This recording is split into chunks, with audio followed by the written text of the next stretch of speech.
Welcome back to Investigate Joe Rogan, the podcast where I fact-check things said on the Joe Rogan Experience. Today I'll be investigating episode 1498 with Jon Stewart. This will be a short episode, since it was a short episode of JRE, and there weren't too many investigatable things said in this episode.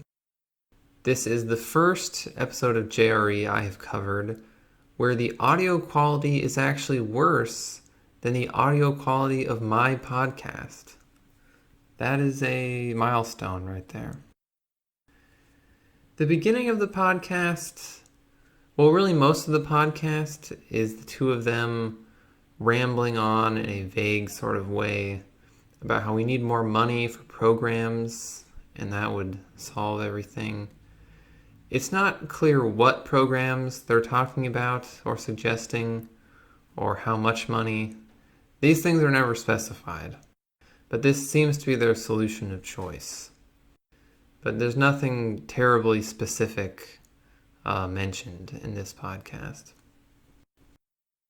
Then at some point, they sort of get more on track, and Jon Stewart says that less than 1% of the population is in the military. And this is true, but I thought it was interesting when I looked this up that if you were to expand this category to Americans who have been in the military at some point during their life, it's actually all the way up to 7%. And it's higher for men. If you just said men, it's actually 13% of American men have been in the military at some point. This isn't really like a fact check. I just thought this was interesting. I didn't have a lot to talk about this episode, okay? I'm kind of grasping at straws for content here. But then later on they do get into something more substantial. Jon Stewart says that the 2008 recession could have been solved by just giving all the people with underwater mortgages money for the mortgage. And he says, why didn't they just give people money instead of giving banks money? Well, they sort of did just give people money. That's the thing. I think Jon Stewart just forgot. Because it's not even a matter of him not wanting to give, his arch nemesis Bush credit. This is actually something Obama did. The Home Affordable Refinance Program, aka HARP, let people refinance and get significantly lower interest rates thanks to government intervention. Now, is that mailing people like cash money? No. But it is basically the same thing as giving people money, letting them pay a lot less, which, obviously the banks would not have allowed outside of this happening. And then as for the idea in general, that the government should have just given individuals money and not the banks money, it sounds great. You picture, Obama handing a $20 bill to a hardworking, struggling single parent instead of a guy in a top hat with a cigar or something. But this would not have worked as a stimulus plan. Because the problem at the time was that the banks were going to die in like a few weeks.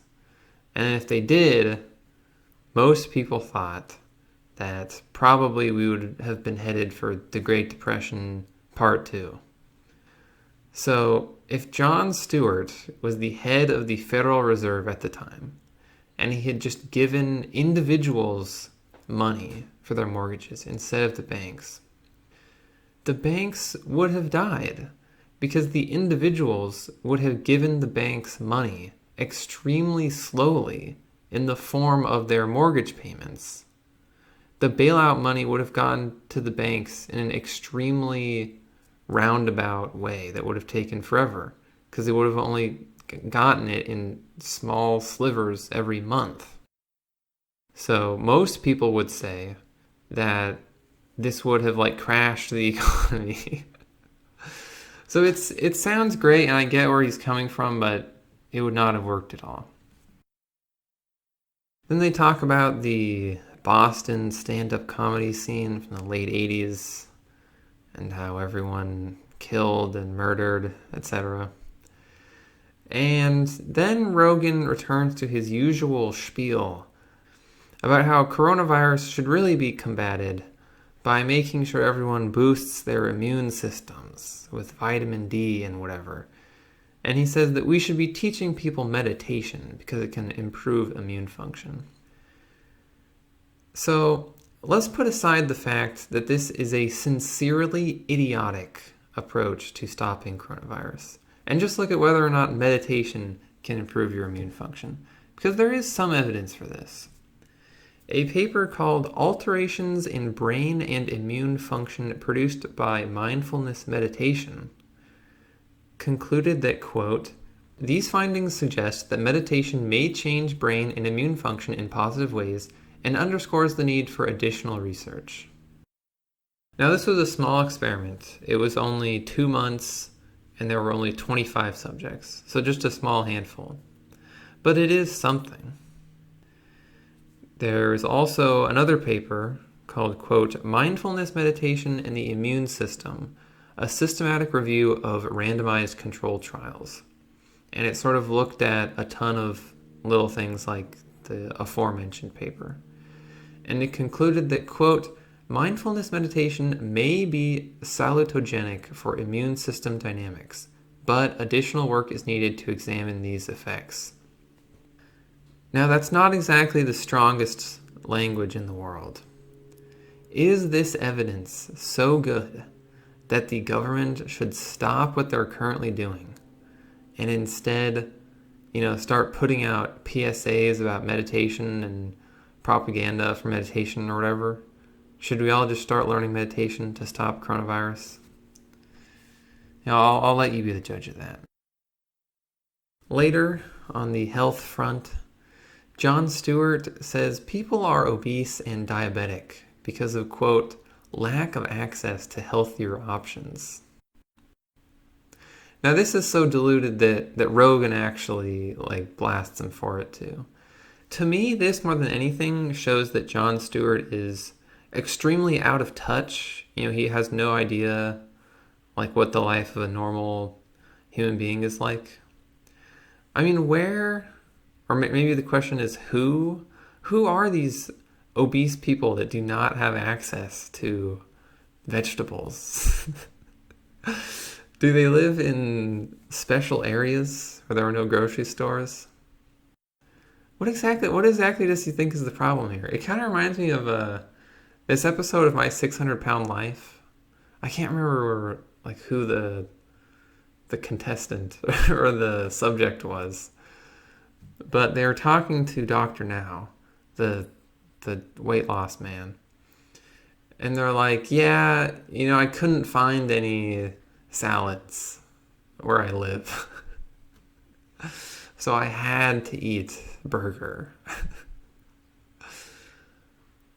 And some internet fatties will tell you that eating healthier is more expensive. But it really isn't. Eating less calories will actually save you quite a bit of money. And vegetables and things are really not that expensive. You can buy a ton of carrots for pretty cheap. Bananas are pretty cheap. Cooking your own food from stuff from the grocery store is cheaper than eating out, and it's healthier. But real talk, I've been looking at the listener statistics for my podcast that are provided to me via the web hosting service. So I'm looking at the stats, and I can see that a lot of you guys are obese, you listeners out there. And I'm going to be honest, you need to lose weight for your own sake. I'm not being a hater. I'm just being honest with you guys. You guys need to lose weight.